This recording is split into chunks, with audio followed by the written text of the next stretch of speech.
Ayo, Bu. Udah nih. Belum. Jadi Tara apa ini ikutan? Tiga. Ayo, Tar. Apa gue harus ikutan juga? Boleh. Cepat dia ya Allah, ya Allah. Apa gue harus ikutan gitu? Oke, dimulai dengan ya. Enggak. Online kan itu? Udah. Assalamualaikum warahmatullahi wabarakatuh. Lu yang gak jadi ya? Iya, jadi siapa yang bilang? Menurut gue kita udah bertiga tuh. Iya, notolannya siapa? Oh, Lupi. untung lu nanya. Iya. Oke, aku mulai. Bismillahirrahmanirrahim. Assalamualaikum warahmatullahi wabarakatuh. Waalaikumsalam warahmatullahi wabarakatuh. Oke, alhamdulillah hari ini kita bisa berkumpul dan mostly udah di asrama gitu ya, jadi rame. Oke, alhamdulillah kita bisa berkumpul hari ini dan hari ini mau sharing insight lagi nih. Hari ini bakalan dibawain sama Eza. Oke, langsung aja. Pada Eza dipersilakan. Makasih Nadia. Kalau sekarang udah jelas belum dia? Udah. Oke.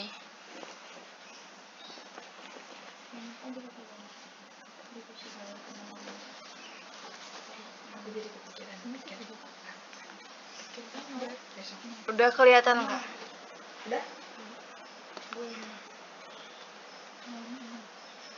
Ada apa? Oh, itu sih judulnya. Iya. Nah, jadi buku yang aku baca ini judulnya Puncak Ilmu Adalah Akhlak.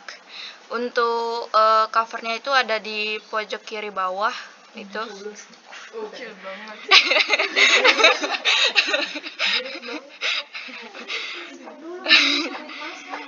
Oke, jadi dalam buku ini dia tuh terbagi menjadi 12 bab. Yang pertama itu ada akhlak kepada Allah, terus dia dibagi lagi menjadi 4 bagian. Yang pertama itu mengenal Allah, kedua mengimani Allah, ketiga beribadah kepada Allah, terus keempat berprasangka baik kepada Allah. Kalau mengenal Allah itu di sini dijelasin bahwa ada dua golongan yang dia itu enggan mengenal Allah. Yang pertama orang yang selalu bertanya-tanya gitu. Dia tidak mengimani Allah karena selalu ingin mencari alasan yang bisa memuaskan logika atau akalnya gitu. Terus yang kedua adalah orang-orang yang mengenal dan meyakini bahwa Allah ada, tapi dia dalam menyembahnya itu menyembah yang lain gitu. Terus kalau mengimani, ya seperti yang kita tahu, mengikrarkan dalam hati, mengimani dalam hati, mengikrarkan dengan lisan, lalu diikuti dengan perbuatan. Terus beribadah, lalu ada berprasangka baik kepada Allah. Yang bab kedua ada akhlak kepada Rasulullah. Yang pertama ada mengakrabi sang manusia terbaik. Dalam artian kita tuh mencari tahu bahwa gimana sih kehidupan Rasulullah itu. Terus kita itu masuk ke yang bagian kedua itu mengikuti sunnah-sunnahnya. Terus yang ketiga itu diaplikasikan dengan cara berjuang ataupun berjalan di atas jalannya Allah. Terus yang keempat rindu pengobar cinta. Yaitu kita tuh senantiasa rindu gitu ke Rasulullah, karena pada akhir hayat Rasulullah aja yang selalu disebut adalah umati. Jadi sudah sepatutnya kita rindu terhadap Rasulullah sang manusia terbaik. Terus bab ketiga itu ada akhlak kepada Al-Qur'an. Nah, yang pertama dia terbagi yang pertama itu dia disuruh kita itu membaca Al-Qur'an. Kenapa membaca? Karena Al-Qur'an sendiri itu artinya adalah bacaan. Selain membaca, kita juga disuruh mengkaji Al-Qur'an. Mengkaji itu dalam artian kita tuh mempelajari sungguh-sungguh apa yang ada dalam Al-Qur'an. Kita mencari tahu artinya, tafsirnya, dan segala macam tentang Al-Qur'an. Terus yang ketiga kita mengamalkan Al-Qur'an itu. Nah, yang keempat ada akhlak kepada agama Islam. Yang pertama itu dia menjelaskan tentang Islam sebagai jalan hidup. Kadangan banyak orang di dunia ini ya, dia itu menjadikan Islam sebatas identitas, tapi dia nggak dijalanin syariat-syariat Islam. Terus yang kedua itu menjalankan prinsip moderat. Ini salah satu bab yang paling aku suka yang di bagian menjalankan prinsip moderat ini, karena di sini tuh ada sebuah kisah Abu Darda. Abu Darda ini orangnya sangat taat, tapi sayangnya dia tuh jadi lalai dengan dunianya gitu. Jadi saking seringnya dia tuh pengen berbuat amal sampai dia tuh kadang lupa dengan keluarga, dengan hak-hak istrinya. Kan kalau berkeluarga itu ada hak istri ya dalam berkeluarga lah gitu. Terus sampai suatu ketika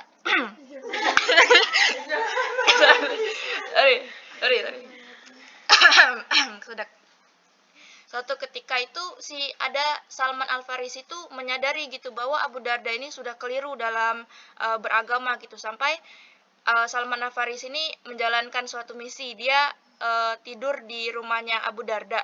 Terus pas malam-malamnya itu uh, si Abu Darda ini tuh ngajak tidur gitu, dengan maksudnya tuh menyuruh tidur menyuruh tidur si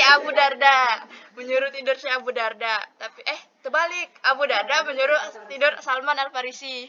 Terus Salman Al Farisi ini dengan nadanya yang lembut tuh menolak secara halus gitu, aku akan tidur apabila kamu tidur gitu, karena si Abu Darda ini bilang kamu tidur aja dulu gitu, aku pengen pengen beribadah malam gitu, kayak dia tuh ya malam-malam tuh kayak ya ibadah orang-orang gitu, kayak zikir atau mendekatkan diri kepada Allah, tapi dia tuh nggak tidur.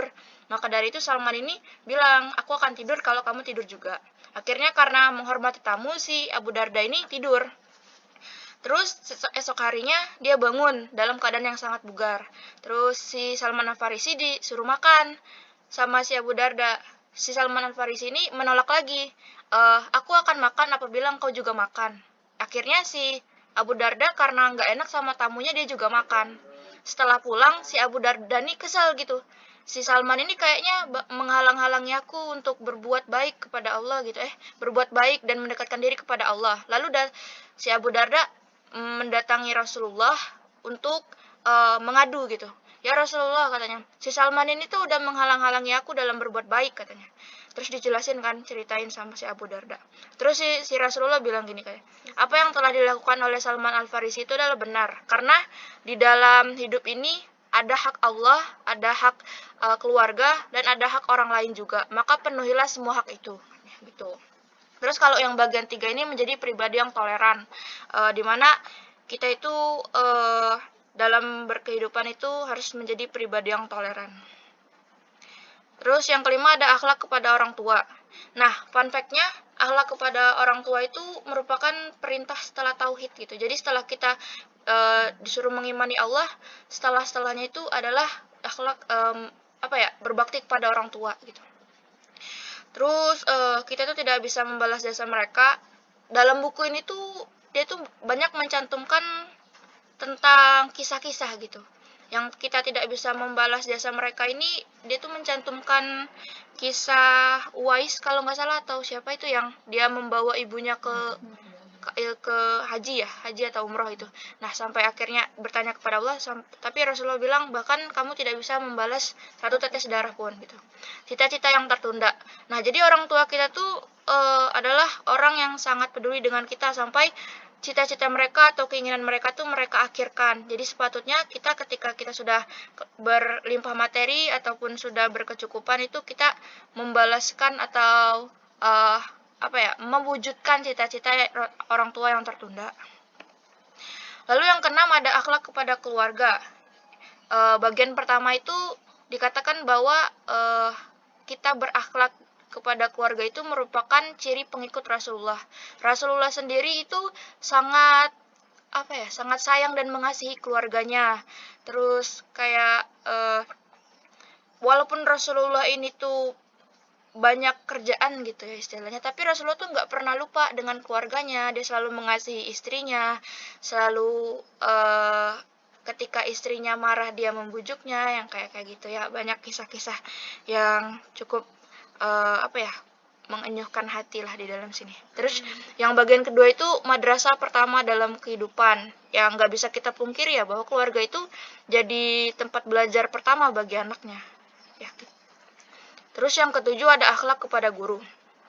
Bagian pertama itu ngejelasin tentang adab di atas ilmu. Jadi pada dasarnya ada guru, aku lupa siapa namanya, kalau nggak salah Bukhari atau siapa itu tuh dia mempelajari adab selama 30 tahun, tetapi mempelajari ilmu itu hanya 20 tahun.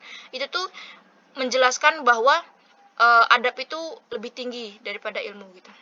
Terus doa-doa terbaik, sudah sepantasnya lah ya kita berdoa untuk guru-guru kita, karena guru-guru kita juga mendoakan yang terbaik untuk kita. Terus memenuhi amanah ilmu. Memenuhi amanah itu apa sih?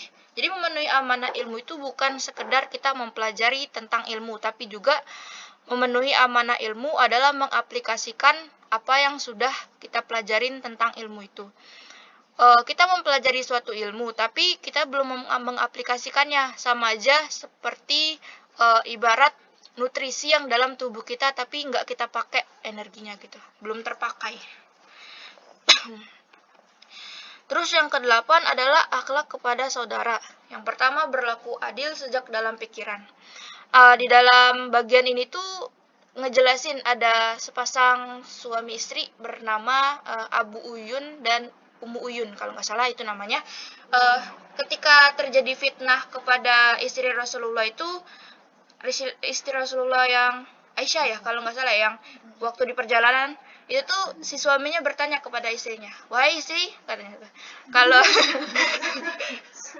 kalau semisal kamu sebagai Aisyah, apakah benar kamu akan melakukan tindakan yang seperti itu? Terus si istrinya itu bilang, demi Allah aku tidak akan melakukan itu. Terus si suaminya bilang lagi, nah pasti si Aisyah tuh juga nggak bakal ngelakuin itu karena akhlaknya Aisyah tuh lebih tinggi daripada kamu gitu.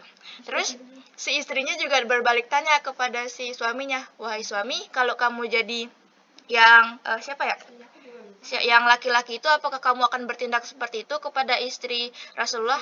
Demi Allah aku juga tidak akan melakukan hal itu. Terus dibilangin sang istrinya, nah begitu juga si laki-laki itu akhlaknya lebih tinggi daripada kamu, tidak mungkin dia melakukan hal yang seperti itu gitu. Jadi mereka tuh sangat berpikir positif dan mengambil sisi yang lebih baik gitu ketimbang mengikuti fitnah.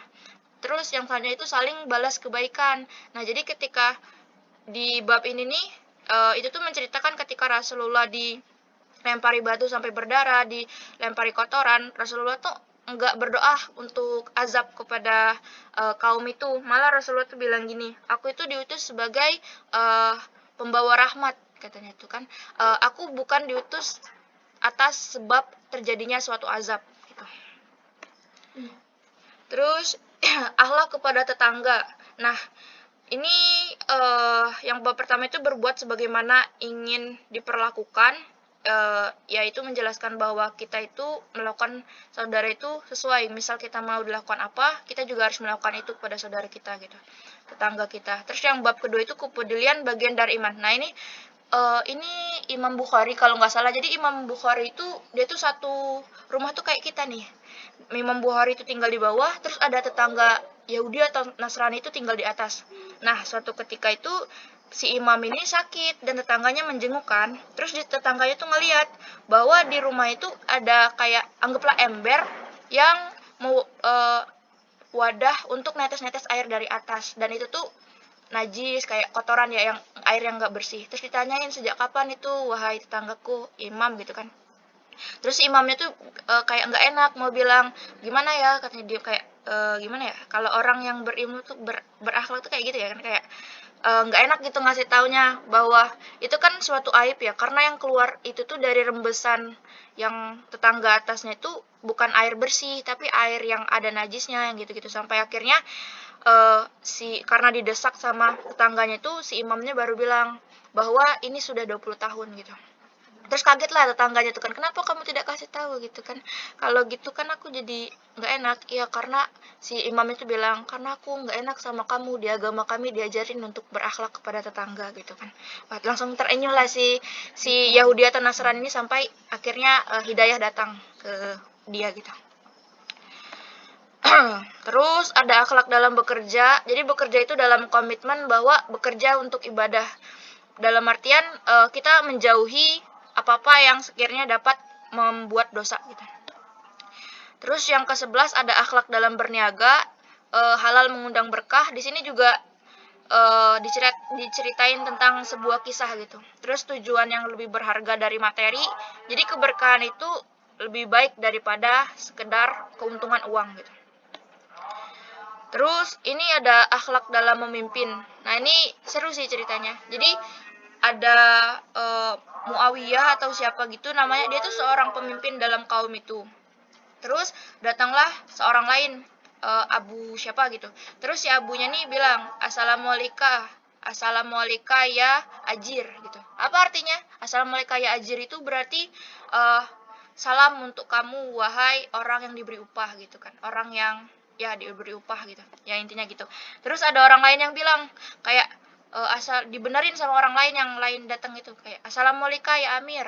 Tapi si Abu ini nih selalu mengulang ya Assalamualaikum ya Ajir, Assalamualaikum ya Ajir. Sampai akhirnya si Muayyah yang sebagai pemimpin itu bilang, sudah tidak usah ribut lagi lah gitu. Si Abu ini lebih tahu apa yang dia katakan. Sampai akhirnya dijelasin lah sama si Abu, wahai Muawiyah, kamu itu adalah orang yang diberikan tanggung jawab sebagai apa ya, istilahnya itu pesuruh gitu untuk umat gitu. Karena kan posisi dia tuh sebagai pemimpin, tapi sebenarnya tuh posisi dia sebagai pemimpin dalam artian dia adalah orang yang paling banyak tanggung jawabnya gitu. Terus yang bagian kedua itu adil, berat tapi harus. Nah, ini tuh ngejelasin bahwa tugas pemimpin itu tuh harus adil gitu. Contohnya itu ketika pada zaman Rasulullah itu ada seorang wanita dari salah satu suku terkenal, dia itu mencuri. Nah, karena tidak ingin sukunya itu menjadi kayak apa tuh turun derajatnya itu si teman-teman yang lain itu bilang, Rasulullah apakah ada penangguhan? Terus Rasulullah bilang kan, bahkan ketika anakku yang melakukan perbuatan itu maka aku sendiri yang akan memotong tangannya gitu. Terus yang di terakhir itu dijelasin bahwa kalau seandainya kamu menjadi seorang pemimpin, janganlah engkau membukakan akses kepada orang yang sekiranya dekat, tetapi tidak membukakan akses ketika untuk orang-orang yang jauh. Dalam artian itu, apabila terjadi ketidakadilan, kamu adalah orang yang paling bertanggung jawab dalam ketidakbecusan itu. Itu paling kayak membekas sih sebenarnya. Terus udah sih kalau babnya itu sampai 12 bab. Mungkin cukup sekian, aku balikin ke Nadia. Oke, makasih banyak Eza buat sharing insight-nya. Mungkin dari ke-12 bab tadi, dari teman-teman ada yang mau ditanyain kan? Itu berarti berurutannya dibaca. Banyak ya? Hah? Berurutan dibahasnya. Iya, berurutannya dibahas. Adab dan Ya, bukunya tebal bisa. tipis sih sebenarnya. Ini aku pakai ebook sih, bukan pakai buku. Nah, itu isinya tuh ringan banget sebenarnya kalau teman-teman mau baca tuh kayak nggak berat banget. Karena yang dibahasnya tuh kayak kisah-kisah, terus kayak yang memang penjelasan yang mudah kita tangkap, bahkan kita sambil rebahan juga itu masuk gitu apa yang mau disampaikan.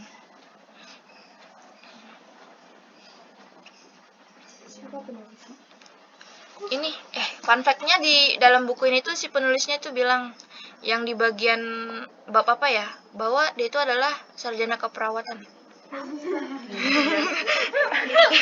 Pasti bukan gue. Mana penulisnya? Oh, gedein ya. Kenapa sih? Tuh Muhammad Rois Al-Maududi. MHD. Oh, singkatannya Muhammad. Emang apa biasanya? Gak tahu sih. Mahmud. aja. Atau kamu mau MHD titik kayak gelar loh. Oh iya. Banget. Tuh. Jadi ada juga kan yang hadisnya bilang sesungguhnya aku diutus hanyalah untuk menyempurnakan akhlak.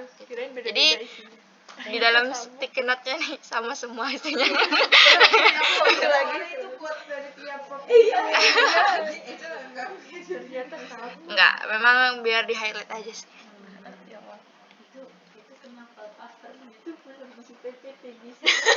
Tadi kekurangan sekarang baru diperbesar. Biar jelas. Jadi itu kecil banget sebenarnya, cuma sekotak di sticky note itu. Covernya bagus. ini waktu itu jadi wishlist aku dulu pengen beli, akhirnya aku jadinya beli yang waktu anakku ini menyerah. Oh, alah. Ini loh. Soalnya dari judulnya Iya. sangat ini. Sangat ringan loh ini kalau mau dibaca. Dan sangat cepat juga. Enggak Karena membuang. kisah gitu ya. Iya, banyak kisah dan kisahnya tuh seru-seru gitu loh, jadi menambah khasanah. Wih, khasanah enggak tuh?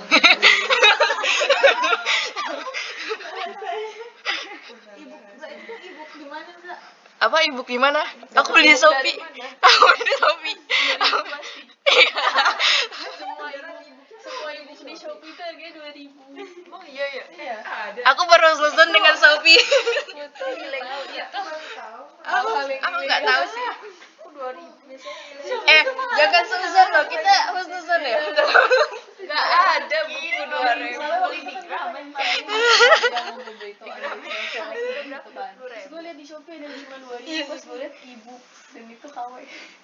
Gak apa-apa, kita mengimani dulu ya, mengimani dulu dalam apa ya, isinya dulu lah ya untuk saat ini. Isinya sangat halal, jalur yang halal. At least bayar. Tapi jalur aku nggak tahu haram halalnya dia kan, aku kan halal karena aku beli. Haramnya bisa dijual gitu. Kalau lihat coba cek di Google Playbook soalnya. Google Playbook. Banyak biasanya ibu-ibu mahal sama aja kayak harga buku. Iya sih, 15.000 nggak sih? Kalau Playbook. Jangan diikuti ya guys. Ini jalur pintas. Beda jauh sih sebenarnya. Sebenarnya ibu sama fisik paling beda berapa puluh ribu. Nah, aku mau nanya nih, dari semua kan babnya banyak nih. Iya, banyak. Satu insight yang bikin setelah aku baca ini nih Life aku changing. bisa Aku bisa. bisa apa yang bisa diterapkan lah gitu buat kita, yang paling simpelnya gitu dari buku ini gitu. Gitu. Ada. Harusnya dia kalau liburan Mana ya, Teh? kalau udah kuliah beda. Kalau kuliah seperti Ini yang di bagian bab akhlak kepada agama Islam yang bagian kedua. Jadi mungkin aku udah singgung sih, aku paling suka yang di bagian ini, yaitu menjalankan prinsip moderat. Ini tadi kan aku ngejelasin bahwa yang si Abu Darda dengan si Salman Al Farisi ya. Nah terus di bagian akhirnya tuh dibilangin gini juga, kayak kalian tuh boleh gitu mengejar dunia, tapi jangan lupa akhirat gitu. Kalian boleh belajar dengan sungguh-sungguh, tapi jangan sampai kalian tuh belajar dengan larut malam sampai kalian mengabaikan kesehatan. Nah itu langsung sangat ngedetek gitu, kayak masuk dalam hati gitu. Kayak mengingat ya, kadang kan kita tuh terlalu ngoyo gitu kalau kita tuh pengen ngerjain tugas, tapi kita tuh lupa gitu, ada hak tubuh kita yang harus kita penuhi, yaitu adalah kesehatan gitu. Itu kayak benar-benar di saat itu tuh langsung, ya Allah, ternyata banyak salah gitu selama ini tuh, banyak hak-hak yang kita abaikan, bahwa pada dasarnya kita tuh hidup tuh harus seimbang gitu. Jangan sampai kita tuh terlalu ngoyo sampai melupakan kesehatan. Itu tuh nggak bisa jadi alasan. Bahkan ketika si Abu Dardanya itu menjalankan bener apa yang dijalankan itu nggak salah. Dia malamnya itu mengingat Allah, terus berpuasa. Tapi apa yang salah? Ada yang salah dalam penerapannya, karena dia mengabaikan ada hak istri di sana, ada hak keluarga gitu. Nah, ada hak tubuh juga untuk beristirahat. Begitu juga dengan kita gitu, sebagai seorang mahasiswa, walaupun banyak tugas, apakah memang tidak bisa kita meluangkan waktunya itu untuk beristirahat dengan baik? Apakah kita aja gitu yang terlalu kurang dalam memanajemen waktu sampai akhirnya kita harus mengorbankan waktu istirahat kita gitu. Itu dalam buku itu tuh dijelasinnya kayak gitu. ada juga nggak sih itu buku lainnya yang surau-surau itu? Surau? Ya. Itu cerita satu orang doang dalam satu buku. Orang ceritanya bisa yang nggak tahu apa gimana. Tara jangan-jangan. Ya Allah, itu dibaliknya tragedi. Istirahat dan Ibu ya. Iya, selain memenuhi hak tubuh, ingat hak-hak lain. Iya. Seimbang. Terlalu banyak kewajibannya. Terlupakan. Kalau dia terlalu banyak hak.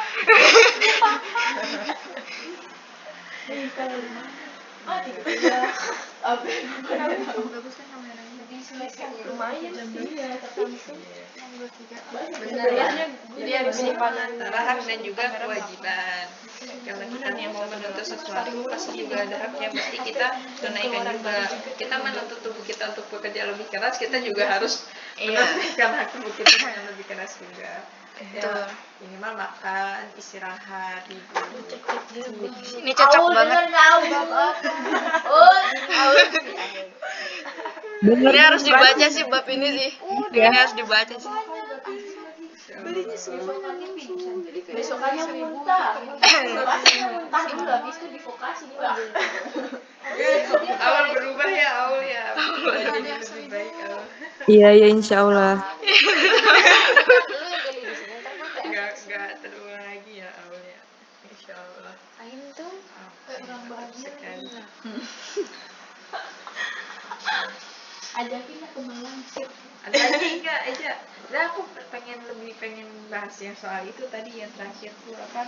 Sebelum ada yang pemimpin apa? Yang Adab. yang tetangga. Berniaga atau bekerja? Yang guru. Oh, yang guru, adab terhadap guru.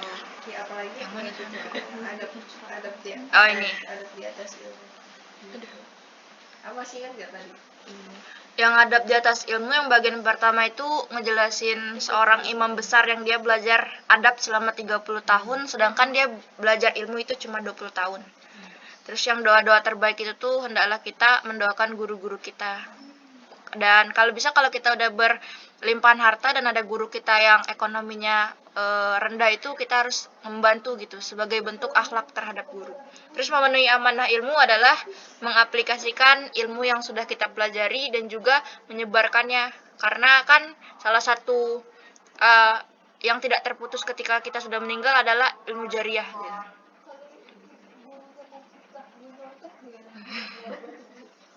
Ya Allah doain.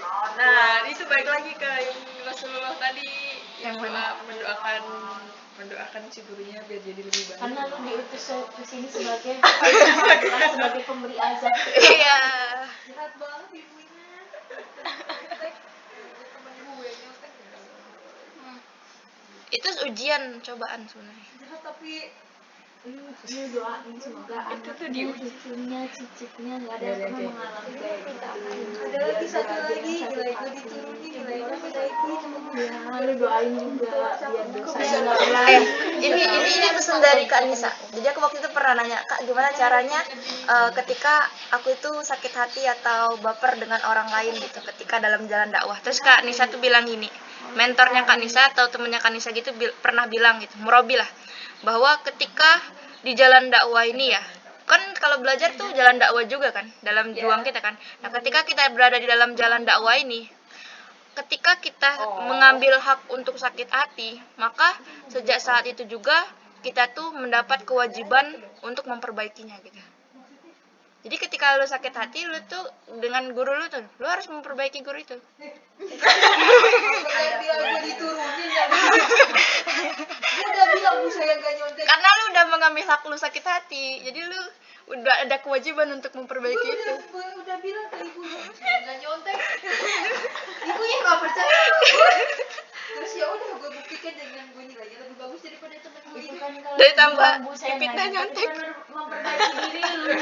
kan gue memperbaiki ibunya gue kasih tahu ibu saya gak nyontek Ya, ibunya abis itu bilang saya irian dia bilang saya cinta ayam Normal di Citayam. Jokesnya baru masuk. Bisa ya irian. Ibunya ngomong gitu ya? enggak ibunya bilang Isra kamu irian ya Genja ya. gara-gara gue membanding nilai gue dengan temen gue padahal jawabannya sama gak nyontek yang ini gak nyontek Yang lain nyontek. Ini dia bakalan mengambil hak sakit hati.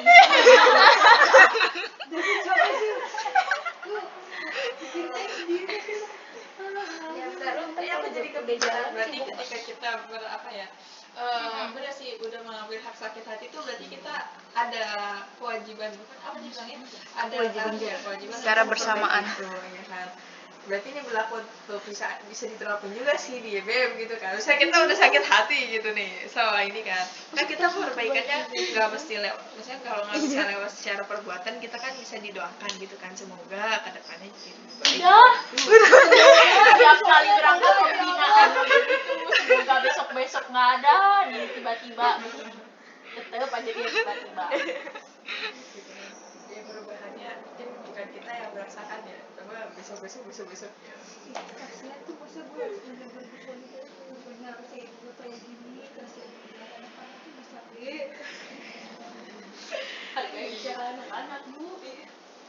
Ini yang ada di atas ilmu juga ada satu buku yang isinya jelasin tentang adab di atas ilmu ya. Apa bukunya tuh kita Ada Bulmari. bukan.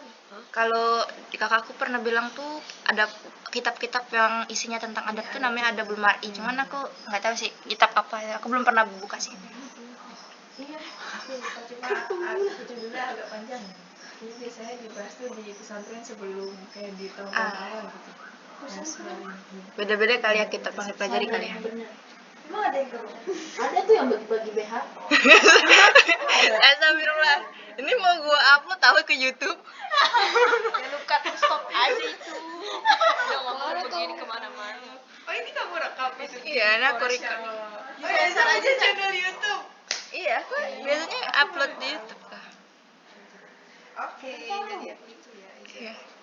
Udah ada notulnya kan berarti ya. Udah dapat Share, AdSense udah kan? ya? Enggak, aku enggak Kemanain continue sih, Kak? gitu. Cuma Kalau kalau aku suka ada aja. di Cidok, linknya kan ada di Cidok di grup. Astagfirullahaladzim. Di grup WA Notul nanti ada link. Atau buka media, terus ada link, udah tinggal di situ di. Cewek yang itu. Kak, boleh minta tolong videoin gak, Kak? Pas lagi giliatin. Oke, dari ini kayaknya sesi tanya jawabnya, sesi diskusinya dicukupkan ya. Udah 6:30 juga, boleh dipersilakan. Makasih ya Allah. Oke. Tuh gak boleh jawab. Abis ini mau interview biar ditanya. Oke, karena sesi diskusinya udah selesai, berarti sharing insight-nya juga udah selesai. Yeay. Makasih banyak buat Eza yang udah sharing insight dan teman-teman yang udah Besok nanti. berpartisipasi. Emang iya bukannya Alfi dulu? Nadia. Kan moderator. Belum ya, Nat? Udah. Orang kemarin yang dikembalikan. Duh, inget gak ya? Semoga masih inget. Udah lama. Udah, assalamualaikum warahmatullahi wabarakatuh. Waalaikumsalam warahmatullahi wabarakatuh. Ayo foto dulu. Kami di sini aja kena. Oh, kena, masih kena. Masih. Kita bertiga kena. Cecil. Astagfirullah, itu harus Ini berempat ini. disebut orang kerekam. Kepalanya aja. Oh iya, masih direkam ya. Dadah guys.